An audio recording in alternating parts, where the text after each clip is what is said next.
Hi everyone, my name is Hilary Horne and I'm a member of the GFWC Jubilee Women's Club. Today I'm going to be reading a collection of stories. This book is called Treasures in the Sand, and the author is Perry Guy. The Stuffed Pelican. His plump tummy so round and full, however, he still could not help but conspire a gluttonous wish. Spanish mackerel and sea bass are tasty indeed, and perhaps I have ingested more than one bird should partake, but some crunchy shrimp or tasty octopus would certainly be the icing on the cake. However, they do live on the very bottom, and Jester the shark is known to harbor there. I am agile and swift above the surface.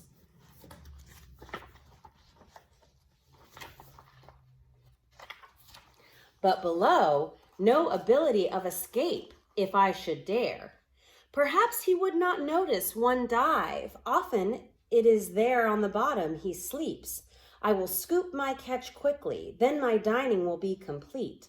So the pelican flew up high and dove into the water straight down, so quickly to the bottom, and what a bountiful catch he found. Startled shrimp and a school of squid tried in vain to escape, but the pelican was far too clever, and away he swam with all he could take. When suddenly, out of the deep blue, arose a horrific surprise. Jester the shark appeared abruptly, and with a glow in his eyes. There was a little chase. The pelican was greatly outmatched. To the surface arose bubbles and feathers, but not even the slightest splash. And although this story may seem sad, it is the natural way of life in the sea. And Jester the shark did relay that this stuffed pelican was the tastiest that could ever be. The next story is Various Northern States. License plates from Michigan, Wisconsin, Indiana, and various northern states, traveling to traditional spring breaks. Granted, it is just 1 week, but it seems to carry throughout the year, when snow mass and icicles attempt to suppress summer cheer.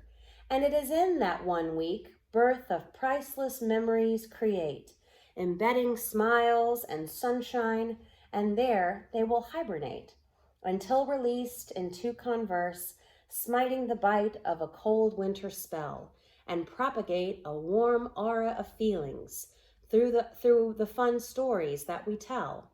It is the bonding of the family that anchors these moments deep and captures precious time in a bottle to someday surface on that sandy beach. Traffic really isn't such a bother on Beach Boulevard. As I drive towards home, I contemplate Michigan, Wisconsin, Indiana, and various northern states. The next story is kites.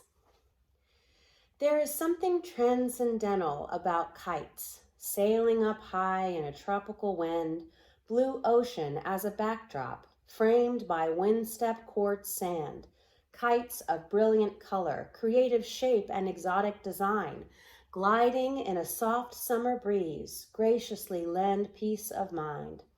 Kites imprint an endearing image, availing on days when the sun does not shine.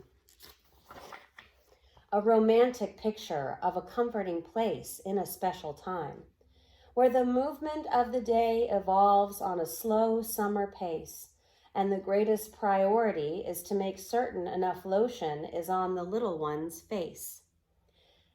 Butterfly kites flapping in a wayward wind, an Amazon parrot with a tail of tropical colors that twist and spin, one with a patriotic white and blue design.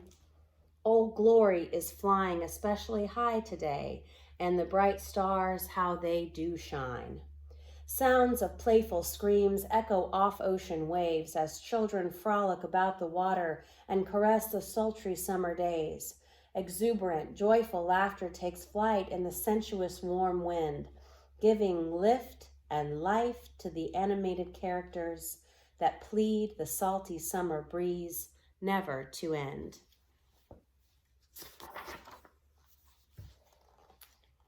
The next story is the Alabama Beach Mouse. I am a tiny little beach mouse building fragile castles in the sand. I get help from my friend Gusty the ghost crab, and he is just the greatest ever at digging and loves to lend a hand. I much prefer to sleep in days when the sun shines so hot and bright, but when the cool evening comes, I like to venture out and play, hiding in the shadows of the silver moonlight. I do so enjoy to hike and climb upon the majestic sandy dunes and sky down the slippery slope as the crickets chirp their lullaby tunes.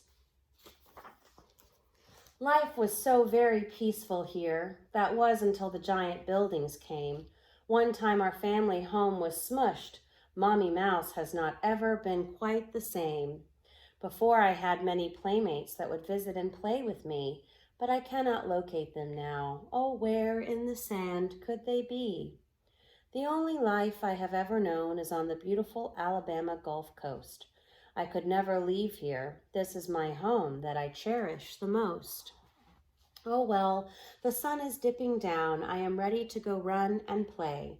Perhaps I will see you out tonight on the beach near the bay. But be careful where you walk and take heed to where you stand. Remember, I am just a tiny little beach mouse building fragile castles in the sand. The Alabama beach mouse is a federally endangered species that lives along the Alabama Gulf Coast. The range of the Alabama beach mouse historically included much of the Fort Morgan Peninsula on the Alabama Gulf Coast and extends from Ono Island to Fort Morgan.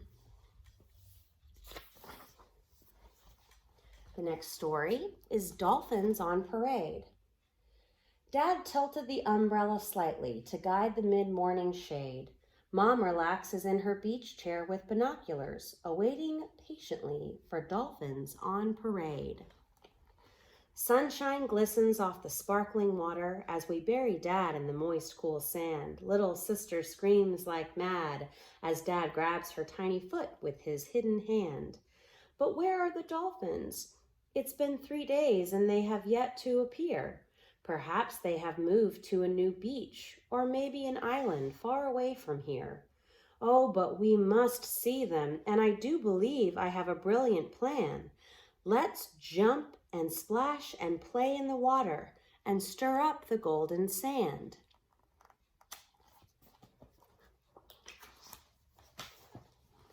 It seems that they are attracted to laughter and lively play. We shall sing and dance about in the water, then surely they will come our way.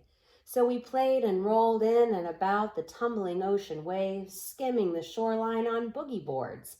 Mom was greatly amazed. And then from out of the blue, oh, what a welcome surprise! A great gift from the generous sea, a precious image before my salt-laden eyes. I counted at least 12 dolphins, perhaps there were many more, surfing the breaking ocean waves so very close to the shore, jumping and flipping and dancing as great acrobats of the sea, putting on a mystical performance.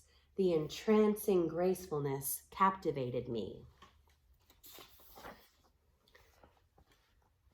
Then one congenial dolphin broke pattern and began to approach so very near. He had a kind, gentle smile that seemed to say, "Welcome back. Sure is good to see you here." I was stunned with his presence, as to stumble upon an old lost friend, and I thought, oh my, what a pleasure it is to find you here once again. Then he swam and resumed position with the others as they went their way, flipping and diving, splashing and dancing, as to encore a magnificent play. Even now, after so many visits to the Emerald Coast, it seems the grand adventure is never completely made until the presence of friends and family and a ritual performance of dolphins on parade.